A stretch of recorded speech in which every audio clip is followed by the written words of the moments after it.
마을 야담에 오신 걸 환영합니다. 들려주신 관심과 사랑에 감사드립니다. 구독과 좋아요 눌러주시고 마음을 나누어 주신다면 더 많은 따뜻한 이야기를 전해드리겠습니다.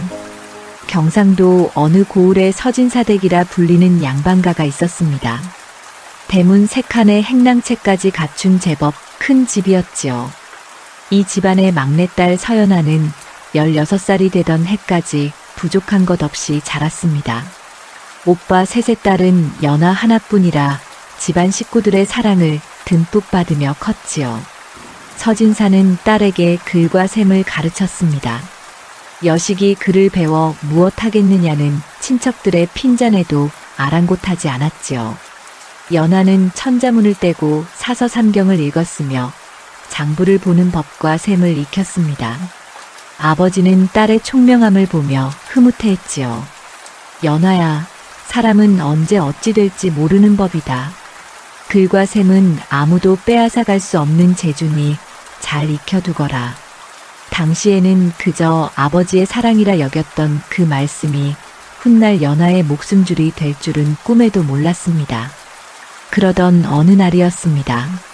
서진사가 고을 수령과의 다툼 끝에 억울한 일로 옥에 갇히게 되었지요. 수령이 백성들의 공난미를 빼돌린다는 사실을 알고 상소를 올리려 했던 것이 화근이었습니다. 오히려 역모를 꾀했다는 누명을 쓰고 옥에 갇힌 서진사는 석 달을 버티지 못하고 옥사하고 말았습니다. 아버지가 돌아가시자 집안은 하루아침에 무너졌습니다. 오빠 셋은 연좌제에 걸려 관비가 되거나 먼 곳으로 유배되었지요. 어머니는 충격으로 병을 얻어 연아보다 먼저 세상을 떠났습니다.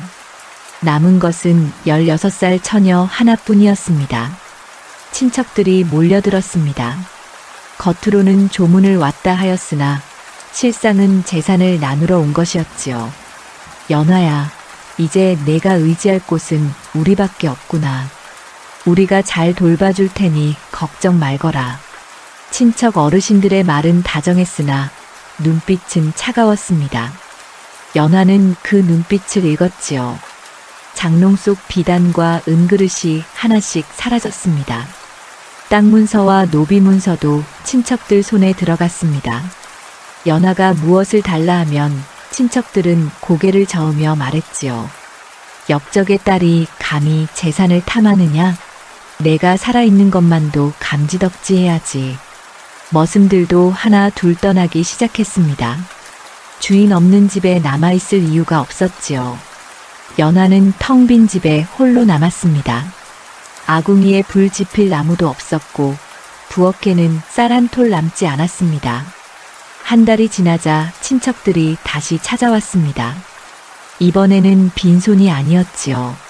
낯선 사내를 데리고 왔습니다. 연아야, 내가 이 집을 지키고 있으니 팔 수가 없구나. 어서 나가거라. 새 주인이 들어오실 것이다. 여기는 우리 집입니다. 역적의 집은 나라에서 몰수하는 법이다. 우리가 주선해서 이 양반께 팔았으니 고마운 줄이나 알아라. 연아는 그제야 깨달았습니다. 친척들이 집을 팔아 돈을 나눠 가졌다는 것을요. 연아는 입술을 깨물고 대문을 나섰습니다. 뒤돌아보지 않았습니다. 돌아봐봤자 달라질 것은 없었으니까요. 몸에 걸친 옷 한 벌과 머릿속에 든 글과 셈이 전부였습니다. 연아는 장터 쪽으로 걸음을 옮겼습니다. 어디로 가야 할지 몰랐지만 사람이 모이는 곳이라면 무언가 있을 것 같았지요. 장터에 도착했을 때는 해가 뉘엿뉘엿 넘어가고 있었습니다. 상인들은 짐을 싸고 사람들은 하나 둘 흩어지고 있었지요. 연아는 빈 행랑 밑에 몸을 웅크렸습니다. 배가 고팠으나 먹을 것이 없었고 추웠으나 덮을 것이 없었습니다. 그날 밤 연아는 처음으로 눈물을 흘렸습니다. 아버지가 돌아가셨을 때도 어머니가 세상을 떠나셨을 때도 참았던 눈물이었지요. 하지만 이제는 더 이상 참을 이유가 없었습니다. 울어도 나무라는 이 없었고 보는 이도 없었습니다. 한참을 울고 나자 정신이 조금 맑아졌습니다. 연하는 눈물을 닦으며 생각했습니다. 울어서 배가 부를 것도 아니고 울어서 추위가 사라질 것도 아니었습니다. 살아야 했습니다. 어떻게든 살아남아야 했지요. 연하는 장터 한 구석에 몸을 숨기고 밤을 보냈습니다. 추위에 떨며 잠을 청했으나 잠은 오지 않았습니다. 대신 머릿속으로 계산을 했습니다. 내일 무엇을 해야 할지, 어디로 가야 할지를요. 동이 트자 장터가 다시 살아났습니다. 상인들이 하나 둘 모여들고 물건을 펼쳤습니다. 연하는 그 모습을 지켜보았습니다. 누가 무엇을 팔고 누가 무엇을 사는지를요. 아버지에게 배운 셈이 저절로 머릿속에서 굴러갔습니다. 양반댁 교수였던 서연아는 이제 없었습니다. 장터 귀퉁이에서 하루하루를 버티는 처자만이 남았지요. 하지만 연하는 알고 있었습니다. 글과 셈은 아무도 빼앗아 갈 수 없다는 것을요. 그것이 언젠가 자신을 다시 일으켜 세울 것이라는 것을요. 연하는 입술을 깨물고 장터를 바라보았습니다. 눈빛만은 꺾이지 않았습니다. 사흘째 되던 날 연하는 처음으로 밥을 빌었습니다. 주막집 뒤편에서 설거지하는 안악에게 다가가 고개를 숙였지요. 이것 좀 주시겠습니까? 안악은 연하를 위아래로 훑어보았습니다. 옷은 남루해졌으나 옷감만은 명주였고 손은 거칠지 않았습니다. 양반댁 교수였다는 것이 한눈에 보였지요. 양반댁 처자가 여기서 밥을 빌다니. 세상 참 변하기도 하네. 안악은 비아냥거렸으나 그래도 식은 밥 한 덩이를 내주었습니다. 연하는 그것을 받아들고 구석에 앉아 먹었습니다. 목구멍으로 밥이 넘어가지 않았으나 삼켰습니다. 살아야 했으니까요. 그날부터 연하는 장터를 떠돌았습니다. 낮에는 주막집 뒤편을 기웃거리며 남은 음식을 얻어먹고 밤에는 빈 행랑 밑에서 잠을 청했습니다. 비가 오면 처마 밑으로 몸을 피했고 추우면 집더미 속에 파고들었지요. 한 달이 지나자 연하의 모습은 완전히 달라져 있었습니다. 옷은 누더기가 되었고 얼굴은 때가 묻어 검게 변했습니다. 머리는 헝클어져 제멋대로 흘러내렸지요. 이제 아무도 연하를 양반댁 교수라 여기지 않았습니다. 그저 장터를 떠도는 거지 처자일 뿐이었습니다. 하지만 연하는 그저 굶주림에 허덕이지만은 않았습니다. 장터 한 구석에 앉아 사람들을 지켜보았지요. 누가 무엇을 팔고 누가 무엇을 사는지를요. 어떤 물건이 아침에 많고 저녁에 사라지는지, 어떤 물건이 비싼데도 팔리고 어떤 물건이 싸도 남는지를요. 연하는 상인들의 말을 귀담아 들었습니다. 이번 달엔 무명이 귀하다더라. 옆 고을에서 배틀이 몇 개나 부서졌다지 뭔가. 쌀값이 또 올랐어. 장마 때문에 흉년이 들었다나. 상인들은 거지 처자 따위는 신경 쓰지 않았습니다. 연하가 귀를 기울이고 있다는 것도 몰랐지요. 연하는 그 말들을 머릿속에 차곡차곡 쌓아두었습니다. 장터에는 사람들의 욕심과 거짓이 가득했습니다. 어떤 상인은 저울을 속였고 어떤 상인은 물건을 바꿔치기 했습니다. 연하는 그것도 보았습니다. 누가 정직하고 누가 교활한지를요. 어느 날 한 상인이 무명을 팔고 있었습니다. 값이 저렴하다며 손님들을 불렀지요. 사람들이 몰려들었으나 연하는 고개를 저었습니다. 무명 끝자락이 물에 젖어 있었거든요. 무게를 속이려는 수작이었습니다. 저 무명은 사지 마시오. 물에 적셔서 무게를 불린 것이오. 지나가던 안악에게 연하가 작게 속삭였습니다. 안악은 연하를 흘깃보더니 무명을 만져보았지요. 과연 무명 안쪽이 축축했습니다. 안악은 화를 내며 그 자리를 떴고 상인은 연하를 노려보았습니다. 이 거지것이 어딜 나대는 게냐. 연하는 아무 말 없이 자리를 피했습니다. 맞서봤자 소용없었으니까요. 하지만 그 일이 있은 뒤 몇몇 안악들이 연화에게 물건을 살 때 조언을 구했습니다. 연화는 짧게 답했습니다. 말이 길어지면 거슬린다는 것을 알았으니까요. 저 쌀은 묵은 쌀이요. 햅쌀이라 속이고 있소. 저 생선은 배가 물렁하오. 오래된 것이요. 연화의 말은 틀린 적이 없었습니다. 아버지에게 배운 눈썰미와 셈이 몸에 배어 있었지요. 안악들은 고마워하며 때때로 먹을 것을 쥐어주었습니다. 연화는 받아서 먹었습니다. 자존심 따위는 배를 채워주지 못했으니까요. 한편 연화는 장터의 흐름을 읽기 시작했습니다. 보름마다 장이 서는 이 고을은 곡식과 무명이 주로 팔렸습니다. 하지만 가끔 다른 고을에서 온 상인들이 생선이나 소금을 가져왔지요. 그런 물건은 금세 팔렸습니다. 귀했으니까요. 연화는 계산했습니다. 만약 다른 고을의 물건을 이 고을로 가져온다면 이익을 남길 수 있겠다고요. 하지만 지금의 연화에게는 그럴 힘이 없었습니다. 몸 하나 추스르기도 버거웠으니까요. 그저 지켜보고 배우고 익혔습니다. 언젠가 쓸 날이 올 것이라 믿으며요. 석 달이 지나자 연화는 장터의 모든 것을 알게 되었습니다. 어느 상인이 정직하고 어느 상인이 교활한지, 어느 물건이 언제 귀해지고 언제 흔해지는지를요. 머릿속에는 장부가 그려졌습니다. 글자로 적지 않아도 모든 것이 기억 속에 새겨졌지요. 어느 날 장터에서 다툼이 일어났습니다.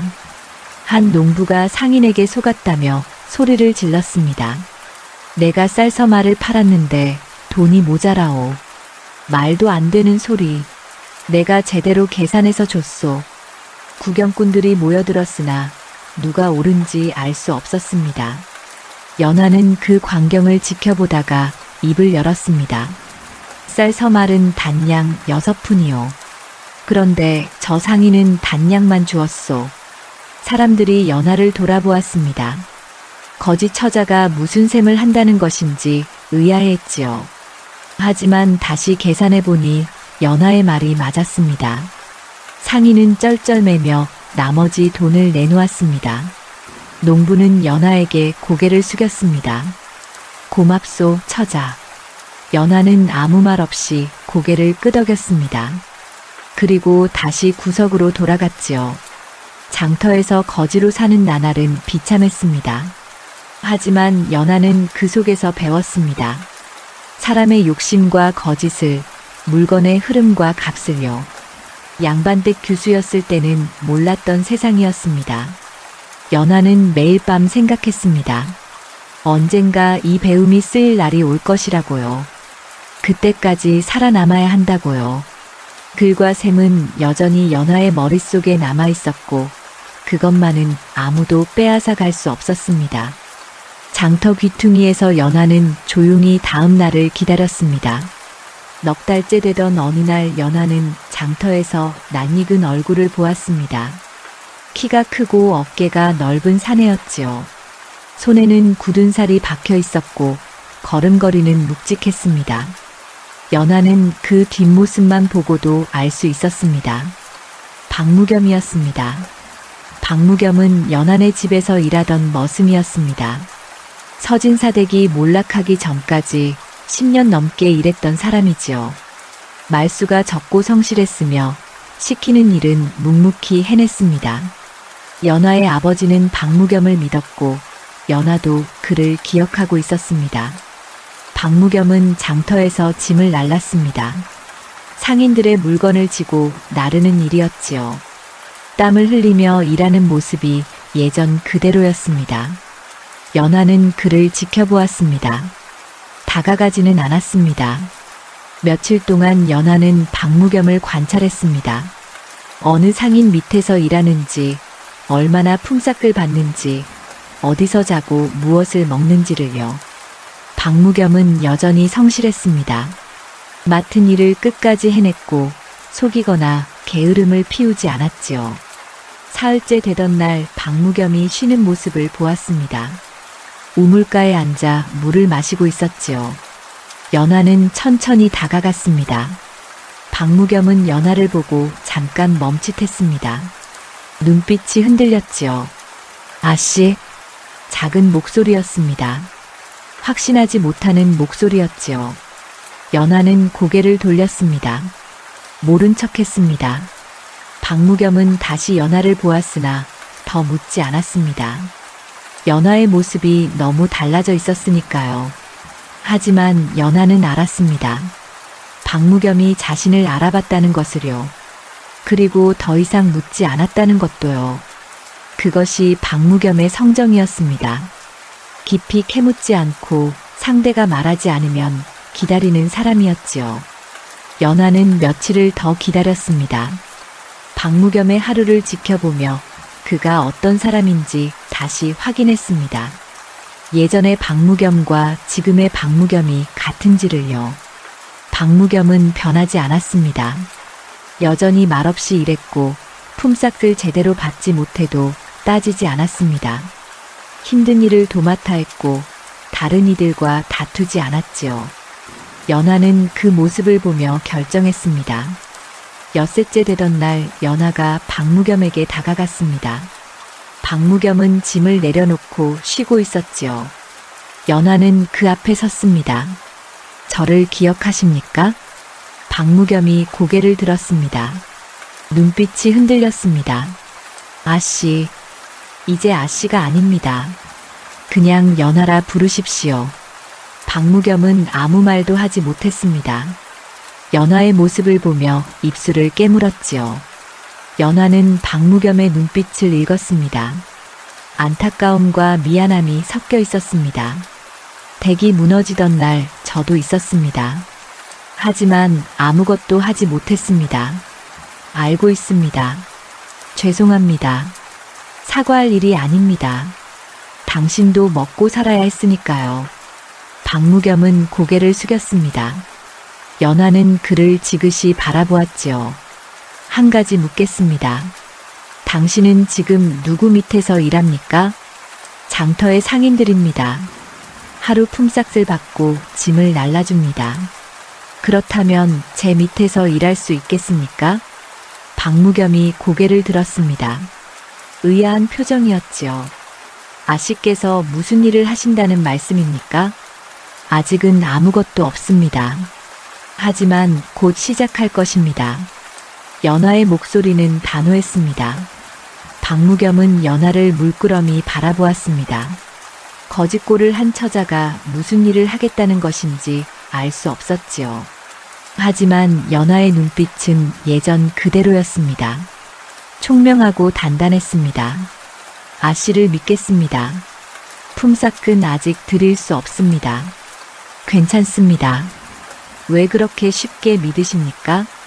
박무겸은 잠시 생각하더니 대답했습니다. 선친께서 아씨를 믿으셨습니다. 저도 그러하겠습니다. 연화는 고개를 끄덕였습니다. 박무겸은 서진사가 딸에게 글과 셈을 가르치던 것을 보았습니다. 다른 이들이 쓸데없는 짓이라 비웃을 때도 서진사는 흔들리지 않았지요. 박무겸은 그것을 기억하고 있었습니다. 당분간은 지금처럼 품위를 하십시오. 제가 부를 때까지 기다려 주십시오. 알겠습니다. 연화는 돌아섰습니다. 박무겸은 그 뒷모습을 지켜보았지요. 연화의 등이 굽지 않았습니다. 거짓골을 하고 있어도 기계만은 꺾이지 않았습니다. 그날 이후 박무겸은 장터에서 연화를 볼 때마다 짧게 고개를 숙였습니다. 연화도 고개로 답했지요. 말은 나누지 않았으나 서로를 확인했습니다. 연화는 박무겸을 곁에 둔 이유가 분명했습니다. 동정이 아니었습니다. 박무겸의 성정과 손놀림을 알고 있었고 그것이 필요했기 때문이었지요. 언젠가 일을 시작할 때 믿을 수 있는 사람이 필요했습니다. 박무겸은 그런 사람이었습니다. 며칠 뒤 연화는 박무겸에게 물었습니다. 짐을 나르는 일 힘듭니까? 익숙합니다. 다른 고을까지 짐을 날라본 적 있습니까? 있습니다. 소금 장수를 따라 바닷가까지 간 적도 있습니다. 연화는 고개를 끄덕였습니다. 박무겸은 길을 알고 있었습니다. 그것도 필요한 것이었지요. 조금만 기다려 주십시오. 곧 함께 일할 날이 올 것입니다. 아씨의 뜻을 따르겠습니다. 연화는 박무겸을 선택했습니다. 판단으로 사람을 고른 첫 순간이었습니다. 과거의 정의나 동정이 아니라 그가 가진 것과 필요한 것을 따져내린 결정이었지요. 박무겸은 묵묵히 기다렸습니다. 묻지 않았고 재촉하지 않았습니다. 그저 장터에서 품위를 하며 연화가 부를 날을 기다렸지요. 연화는 그런 박무겸을 보며 확신했습니다. 이 사람은 끝까지 함께할 사람이라고요. 말이 아니라 행동으로 보여주는 사람이라고요. 장터 한 구석에서 연화와 박무겸은 각자의 자리에서 움직였습니다. 아직 아무것도 시작하지 않았으나 이미 첫걸음은 내디뎠습니다. 연화는 알고 있었습니다. 곧 때가 올 것이라는 것을요. 보름이 지나고 다시 장이 섰습니다.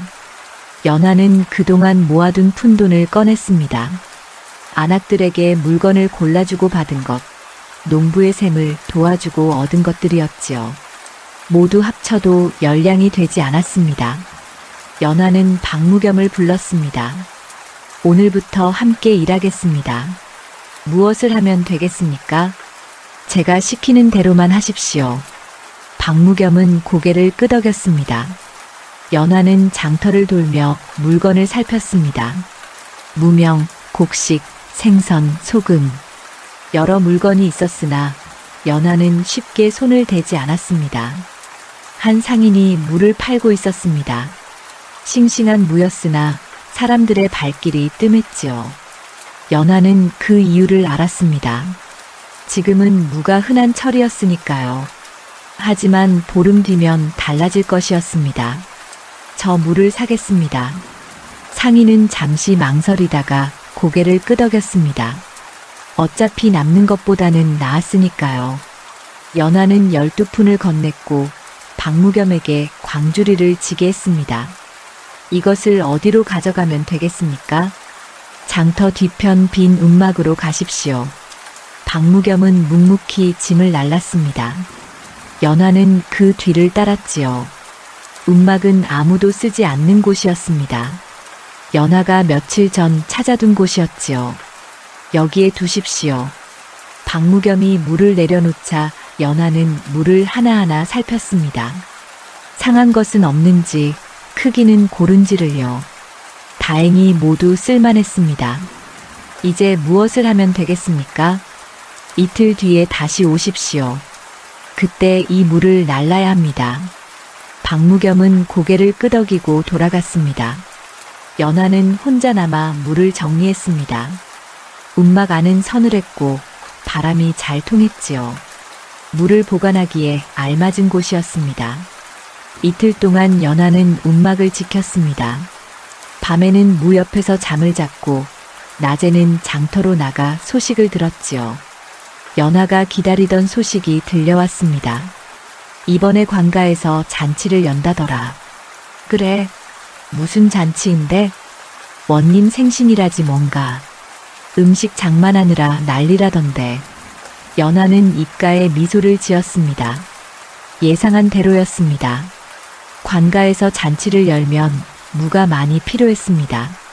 김치를 담그고 나물을 무쳐야 했으니까요.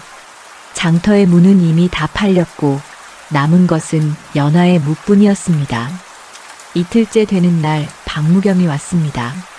이제 물을 어디로 가져가면 되겠습니까? 관가 뒤편 부엌으로 가십시오. 박무겸은 물을 지고 관가로 향했습니다. 연화도 함께 갔지요. 관가 부엌에서는 안악들이 분주히 음식을 장만하고 있었습니다. 무가 모자라 큰일이구먼. 어디 구할 데가 없나? 연화가 다가갔습니다. 무가 필요하십니까? 안악들이 연화를 돌아보았습니다. 거지 같은 차림이었으나 연화는 당당했지요. 무가 있기는 한데 얼마나 있느냐? 넉 광주리입니다. 값은 얼마냐? 연하는 잠시 생각했습니다. 너무 비싸면 사지 않을 것이고 너무 싸면 이익이 없었습니다. 적당한 값을 계산했지요. 한 광주리에 8푼씩입니다. 안악들이 수군거렸습니다. 평소보다 비쌌지만 지금은 무가 귀했습니다. 어쩔 수 없이 고개를 끄덕였지요. 좋다. 가져오너라. 박무겸이 물을 날라왔습니다. 안악들은 물을 확인하고 돈을 건넸습니다. 20푼이었습니다. 연하는 돈을 받아 품에 넣었습니다. 움막으로 돌아온 연하는 박무겸에게 말했습니다. 12푼을 들여 20푼을 벌었습니다. 12푼이 남았습니다. 그렇습니까? 이것이 장사입니다. 박무겸은 고개를 끄덕였습니다. 연하는 남은 돈을 다시 헤아렸습니다. 12푼에 원래 가지고 있던 돈을 합치면 20냥 가까이 되었지요. 다음에는 무엇을 하시렵니까? 보름 뒤 다른 고을 장에 갈 것입니다. 어느 고을입니까? 바닷가 쪽입니다. 거기는 소금이 싸지만 곡식이 비쌉니다. 박무겸은 연하의 뜻을 알아차렸습니다. 곡식을 가지고 가서 소금과 바꾸려는 것이었지요. 그리고 소금을 이 고을로 가져와 팔면 이익이 남을 것이었습니다. 제가 길을 알고 있습니다. 그래서 당신이 필요합니다. 연하는 단호하게 말했습니다. 박무겸은 처음으로 연하를 다시 보았습니다. 거짓골을 하고 있었으나 눈빛만은 상인의 것이었습니다. 계산하고 따지는 눈빛이었지요. 며칠 뒤 연하는 곡식을 샀습니다. 쌀 서말을 샀고 박무겸에게 지게 했습니다. 두 사람은 새벽 일찍 길을 나섰지요. 바닷가 고을까지는 사흘이 걸렸습니다. 박무겸은 묵묵히 짐을 나르고 연하는 앞장서서 길을 찾았습니다. 밤에는 주막에서 잤고 낮에는 쉬지 않고 걸었지요. 바닷가 고을에 도착하자 장이 서고 있었습니다. 연하는 소금 장수를 찾았습니다. 소금이 가득 쌓여 있었지요. 쌀과 소금을 바꾸고 싶습니다. 쌀이 얼마나 되느냐? 서말입니다. 소금 장수는 쌀을 확인했습니다. 좋은 쌀이었습니다. 고개를 끄덕였지요. 소금 5광주리를 주겠다. 연하는 잠시 계산했습니다. 이 고을에서 소금 5광주리는 쌀 서말보다 쌌습니다. 하지만 원래 고을로 돌아가면 소금이 더 비쌌지요. 이익이 남았습니다. 좋습니다. 거래가 성사되었습니다. 박무겸은 소금 5광주리를 지게 했습니다. 무거웠으나 불평하지 않았지요. 다시 사흘을 걸어 고을로 돌아왔습니다. 연하는 소금을 장터에 내놓았습니다. 소금은 금세 팔렸지요. 30냥을 벌었습니다. 연하는 박무겸에게 단량을 건넸습니다. 품삯입니다. 너무 많습니다. 당신의 수고값입니다. 박무겸은 돈을 받았습니다. 연하는 남은 돈을 품에 넣으며 말했습니다. 이제 시작입니다. 박무겸은 고개를 끄덕였습니다. 연하의 첫 장사는 성공했습니다. 글과 셈으로 계산하고 때를 읽어 움직인 결과였지요. 연하는 알았습니다. 이 길이 맞다는 것을요. 석 달이 지나자 연하의 장사는 제법 커졌습니다. 처음에는 무와 소금뿐이었으나 이제는 무명과 곡식까지 다루었지요. 박무겸과 함께 여러 고을을 오가며 물건을 사고 팔았습니다. 이익이 쌓이기 시작했습니다. 장터 사람들은 연하를 주목했습니다. 거짓골을 하던 처자가 어느새 행상이 되어 있었으니까요. 아직 옷은 남루했으나 품에는 돈이 들어 있었습니다. 눈빛도 달라져 있었지요. 더 이상 구걸하지 않았고 당당하게 값을 흥정했습니다. 그 모습이 한 사람의 눈에 들었습니다. 임석범이었습니다.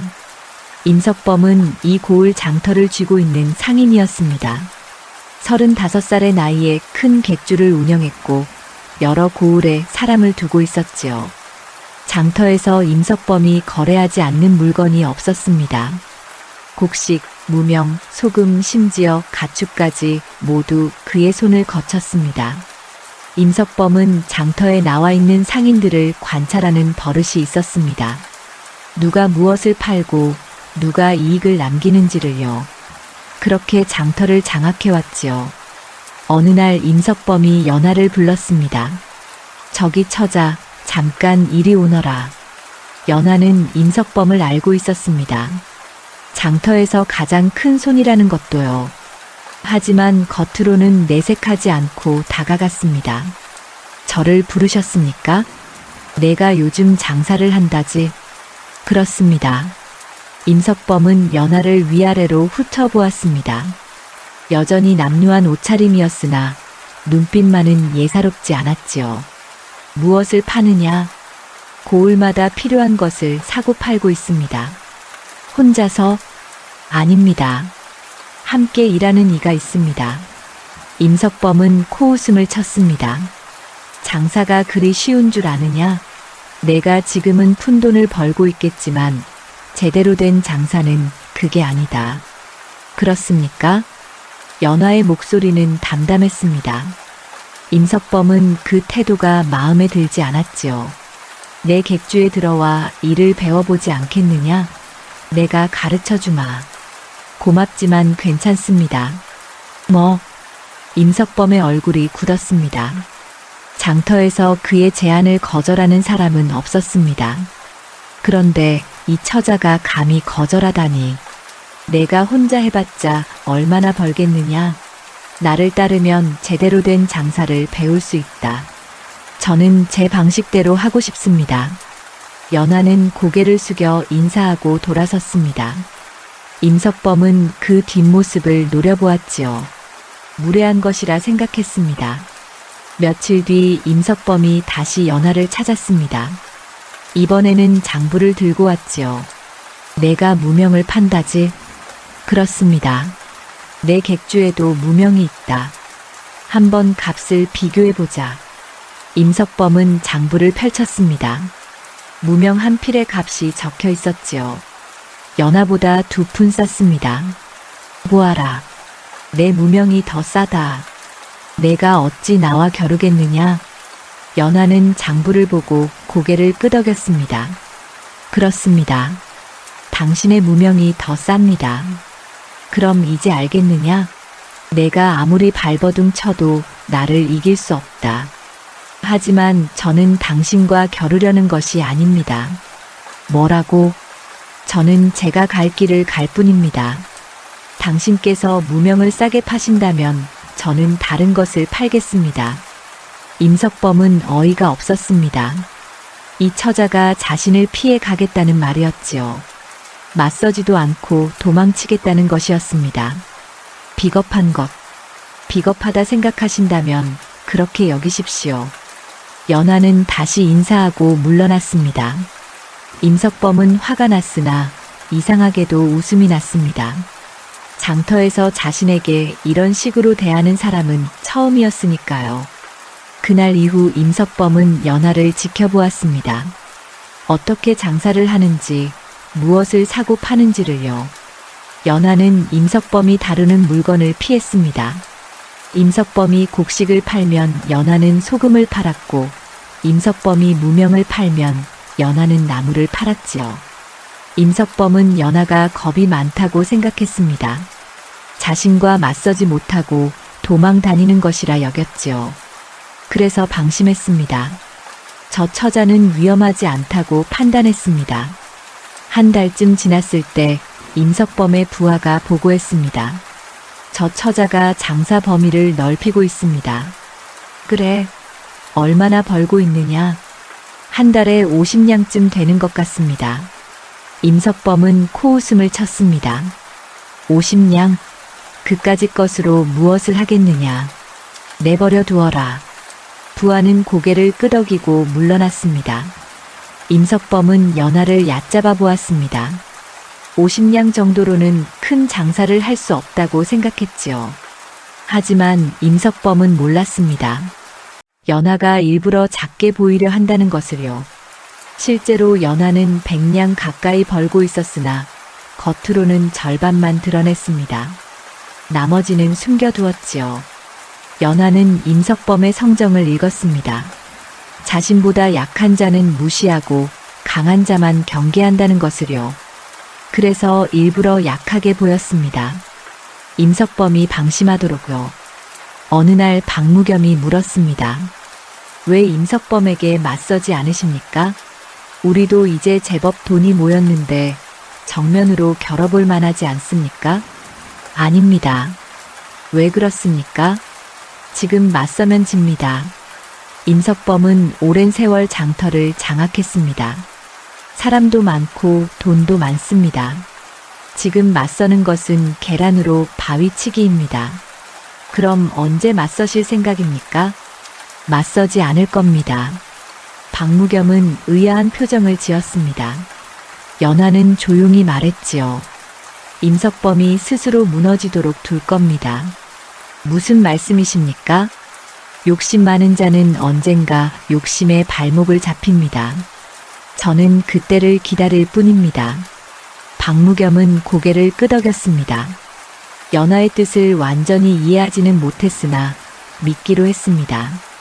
연하는 계속해서 작게 움직였습니다. 임석범의 눈에 띄지 않도록 조심스럽게 장사를 늘려갔지요. 임석범은 여전히 연하를 대수롭지 않게 여겼습니다. 그것이 연하가 원하는 바였습니다. 임석범이 방심하는 동안 연하는 조용히 힘을 키워갔습니다. 언젠가 임석범이 무너질 때를 대비해서요. 장터는 여전히 임석범의 것처럼 보였습니다. 하지만 그 그늘 아래에서 연하는 자신만의 길을 만들어가고 있었습니다. 석 달이 더 흘렀습니다. 연하는 임석범의 그늘에서 벗어나기로 했습니다. 같은 장터에서 장사하는 것은 한계가 있었지요. 아무리 피해 다녀도 언젠가는 부딪힐 수밖에 없었습니다. 연하는 박무겸을 불렀습니다. 이제 다른 길을 가야 합니다. 어디로 가시렵니까? 고을과 고을을 잇는 장사를 할 것입니다.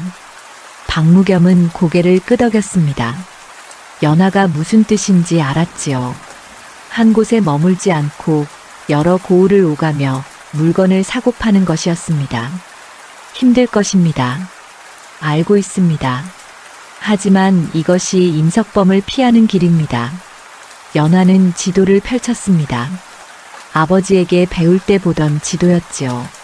머릿속에 새겨둔 것을 다시 떠올렸습니다. 이 고을에서 바닷가까지는 사흘입니다. 바닷가에서 산골 고을까지는 나흘이고요. 산골에서 다시 이곳으로 돌아오는데 나흘이 걸립니다. 보름이 걸리는군요. 그렇습니다. 하지만 이렇게 돌면 임석범과 부딪히지 않습니다. 박무겸은 지도를 들여다보았습니다. 연하가 짠 길은 멀고 험했습니다. 산을 넘고 강을 건너야 했지요. 하지만 그만큼 임석범의 손이 닿지 않는 곳이기도 했습니다.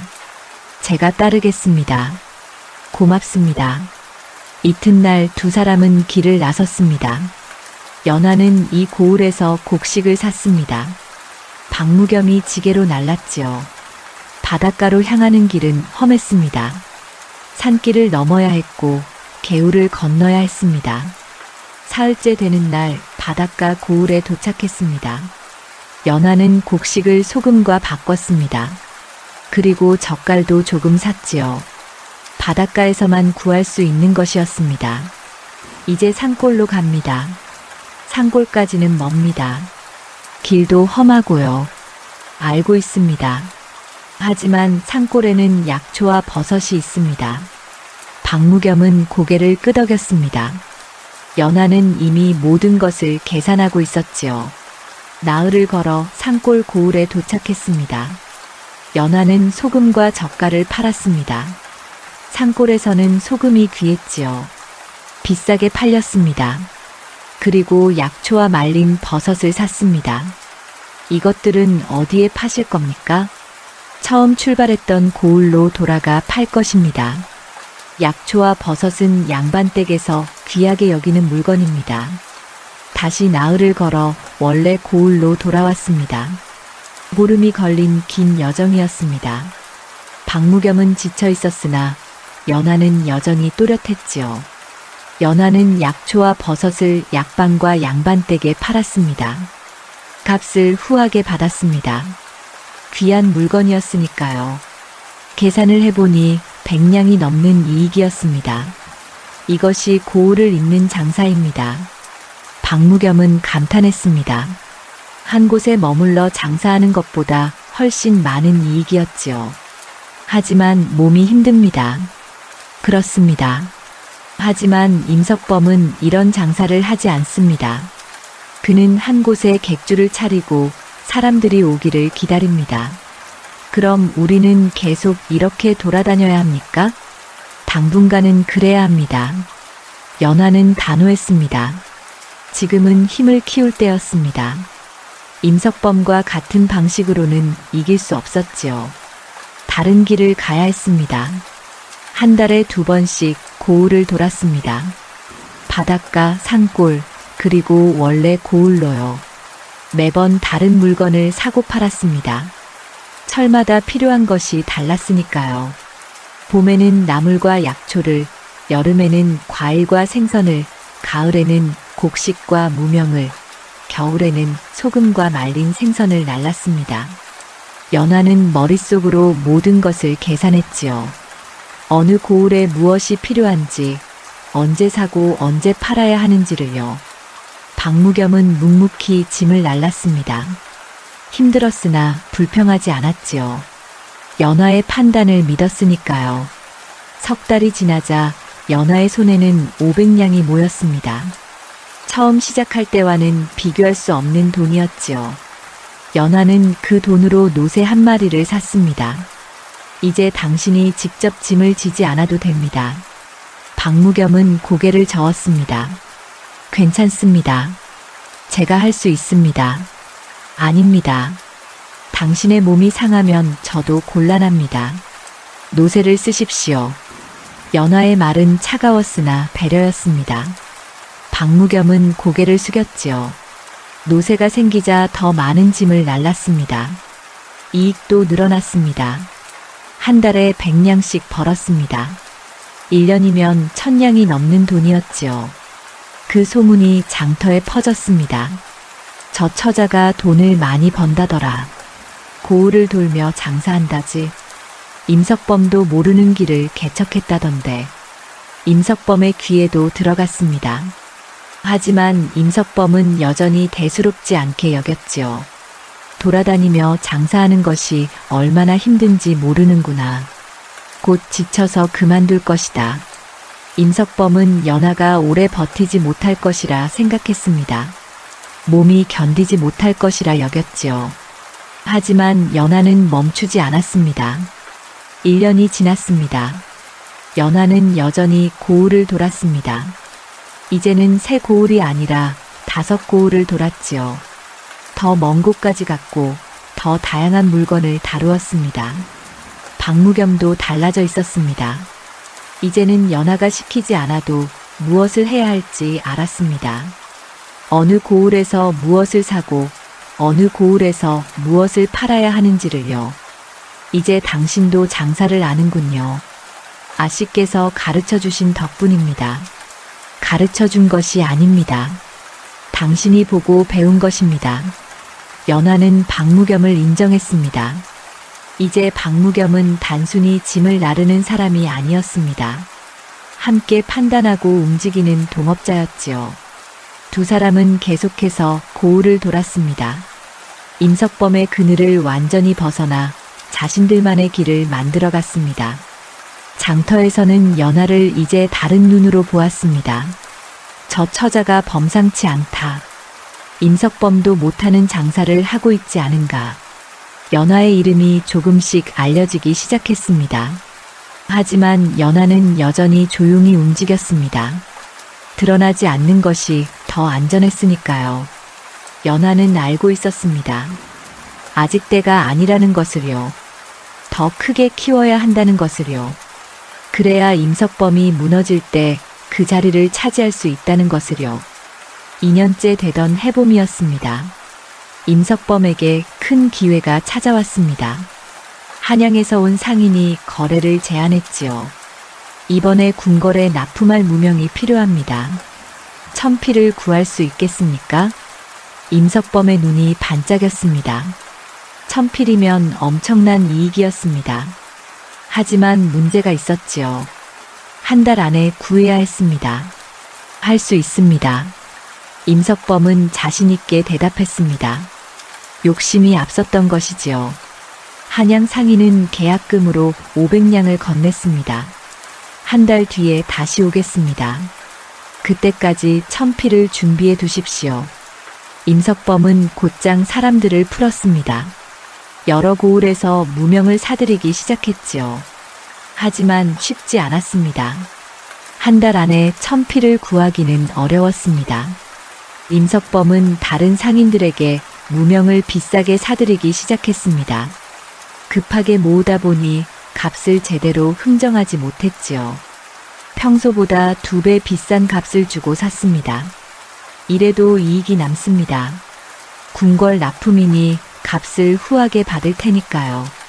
임석범은 그렇게 믿었습니다. 하지만 계산이 틀려 있었지요. 연하는 그 모습을 지켜보았습니다. 장터에서 임석범이 무명을 마구 사들이는 것을 보았지요. 무슨 일입니까? 박무겸이 물었습니다. 연하는 고개를 저었습니다. 임석범이 급하게 움직이고 있습니다. 무언가 큰 거래를 앞두고 있는 모양입니다. 우리도 무명을 사야 하지 않습니까? 아닙니다. 지금은 손을 떼야 합니다. 왜 그렇습니까? 연하는 장터를 둘러보았습니다. 무명값이 치솟고 있었지요. 임석범이 무명을 사들이면서 값이 오르고 있습니다. 지금 사면 손해입니다. 그럼 언제 삽니까? 임석범이 거래를 끝낸 뒤입니다. 그때 값이 떨어질 것입니다. 박무겸은 고개를 끄덕였습니다. 연하의 판단을 믿었지요. 보름이 지났습니다. 임석범은 겨우 700필을 모았습니다. 300필이 부족했지요. 한양 상인이 올 날이 코앞이었습니다. 임석범은 초조해졌습니다. 남은 무명을 구하려 더 먼 고을까지 사람을 보냈습니다. 하지만 시간이 부족했지요. 결국 100필을 더 구하는데 그쳤습니다. 200필이 모자랍니다. 부하가 보고했습니다. 임석범은 이를 갈았지요. 어떻게든 구해라. 시간이 없다. 하지만 더 이상 무명을 구할 곳이 없었습니다. 장터의 무명은 이미 다 사들였고 다른 고을에서 가져오기에는 시간이 부족했지요. 한 달이 되던 날 한양 상인이 왔습니다. 무명을 준비하셨습니까? 임석범은 땀을 흘리며 대답했습니다. 800필까지 구했습니다. 200필은 사흘만 더 주시면. 한양 상인의 얼굴이 굳었습니다. 1000필이라 했습니다. 약속을 지키지 못하시는 겁니까? 조금만 기다려 주십시오. 반드시. 안 됩니다. 궁궐 납품은 정해진 날짜가 있습니다. 늦으면 큰일 납니다. 한양 상인은 자리에서 일어났습니다. 계약은 파기하겠습니다. 계약금은 돌려받아야겠습니다. 임석범의 얼굴이 하얗게 질렸습니다. 계약금을 돌려드리기는 어렵습니다. 이미 무명을 사는데 다 썼습니다. 그건 제 문제가 아닙니다. 약속을 지키지 못한 것은 당신입니다. 한양 상인은 냉정했습니다. 임석범은 애걸했으나 소용없었지요. 결국 한양 상인은 관가에 소송을 제기했습니다. 관가에서는 임석범에게 계약금을 돌려주라는 판결을 내렸습니다. 임석범은 500냥을 물어야 했지요. 하지만 손에 돈이 없었습니다.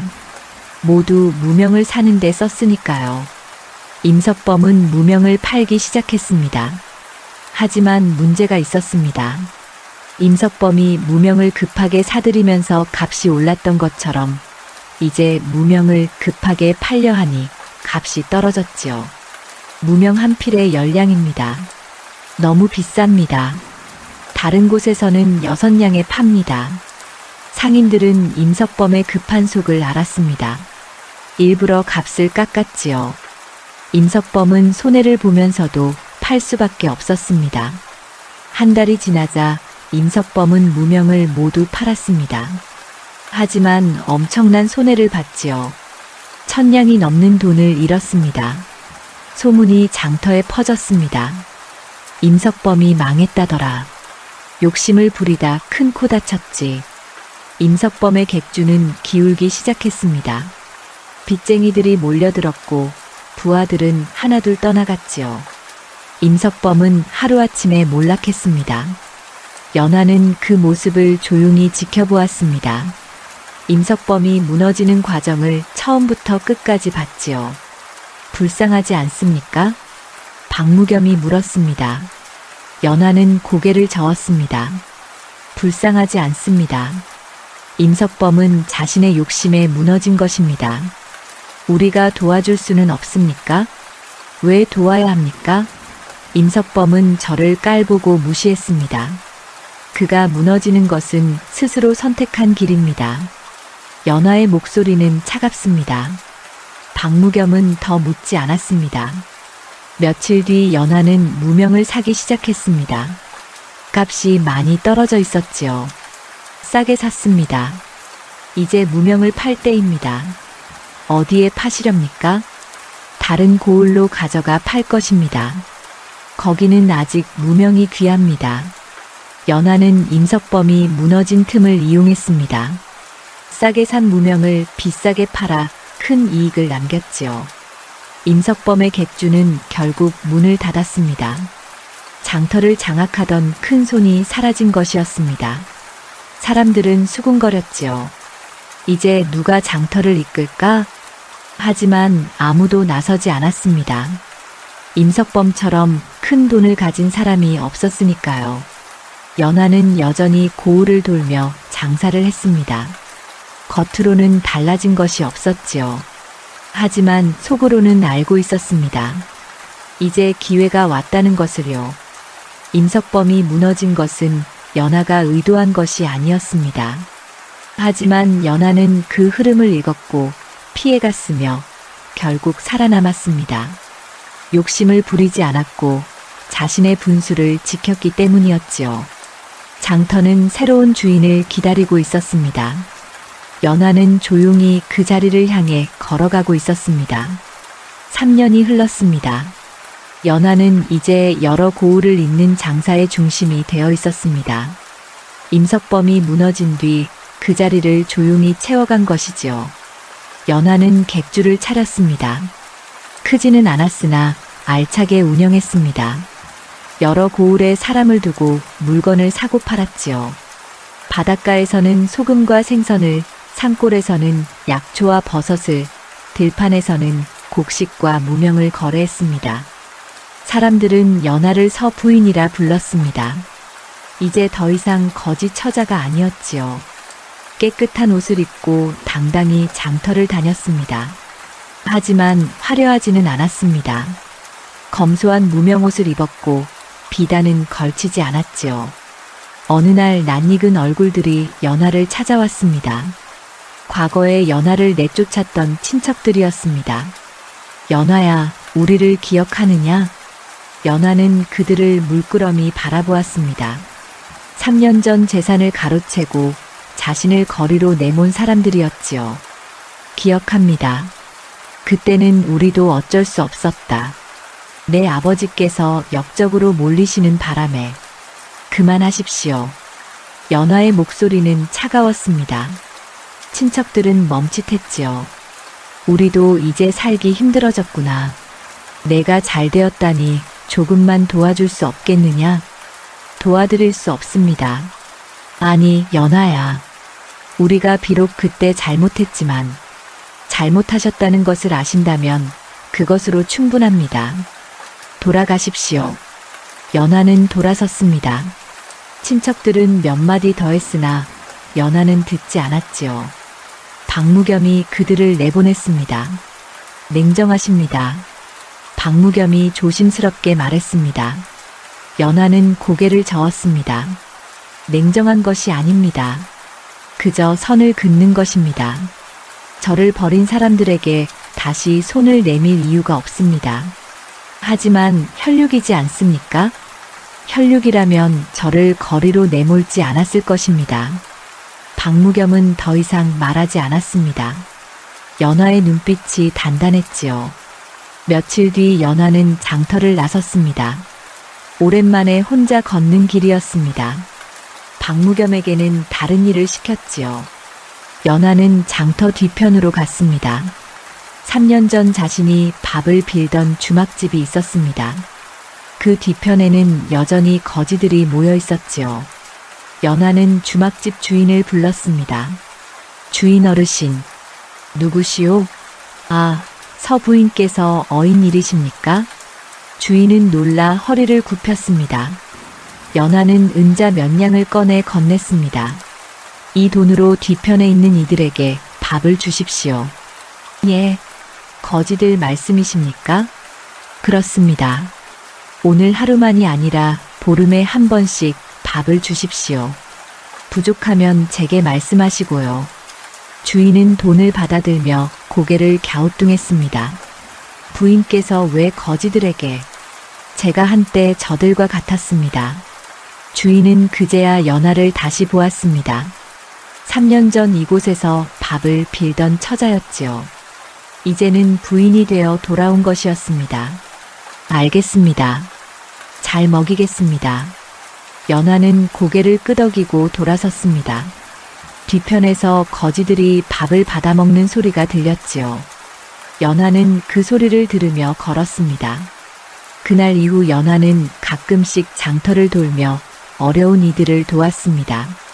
크게 드러내지 않았습니다. 조용히 곡식을 나눠주거나 옷을 주었지요. 어느 날 한 과부가 연화를 찾아왔습니다. 어린아이 둘을 데리고 있었습니다.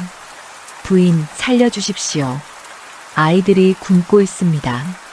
연화는 과부를 보았습니다. 자신의 어머니가 떠올랐지요. 아버지를 잃고 혼자 견뎌야 했던 어머니의 모습이었습니다. 집에 식구가 몇입니까? 저와 아이 둘입니다.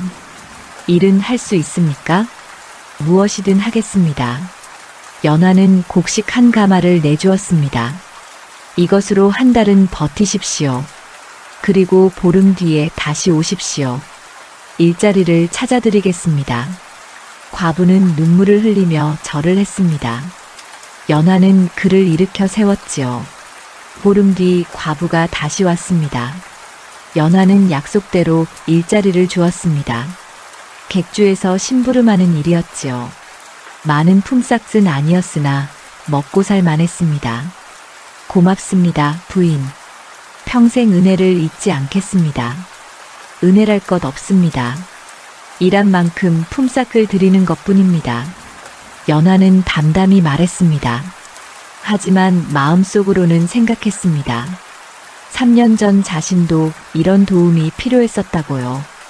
아무도 손을 내밀지 않았던 그때를 기억했습니다. 한편 박무겸과의 혼인 이야기가 나왔습니다. 주변 사람들이 권했지요.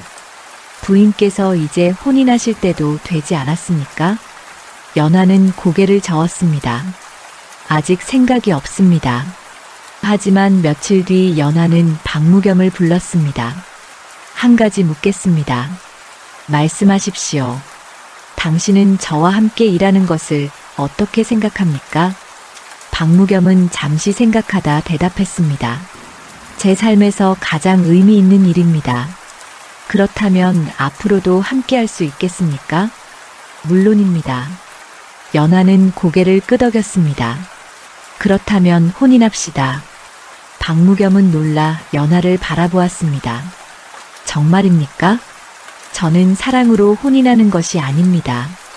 신뢰로 혼인하는 것입니다. 당신은 3년 동안 저를 배신하지 않았습니다. 그것이면 충분합니다. 저도 그렇게 생각합니다. 두 사람은 조용히 혼인했습니다. 큰 잔치를 벌이지 않았습니다. 객주 사람들만 모여 간소하게 치렀지요. 혼인 뒤에도 두 사람은 함께 일했습니다. 연하는 장부를 보고 거래를 정했으며 박무겸은 물건을 나르고 사람들을 이끌었습니다. 서로의 자리가 분명했지요. 세월이 흘러 연하는 이 고을에서 손꼽히는 상인이 되었습니다. 하지만 교만하지 않았습니다. 여전히 검소하게 살았고 어려운 이들을 잊지 않았지요. 어느 날 연하는 옛날 자신이 살던 집 앞을 지나갔습니다. 서진사댁이었던 그곳은 이제 다른 사람의 집이 되어 있었습니다. 연하는 잠시 멈춰 섰습니다.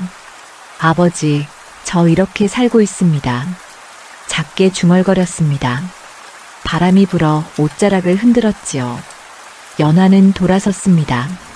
과거는 과거였습니다.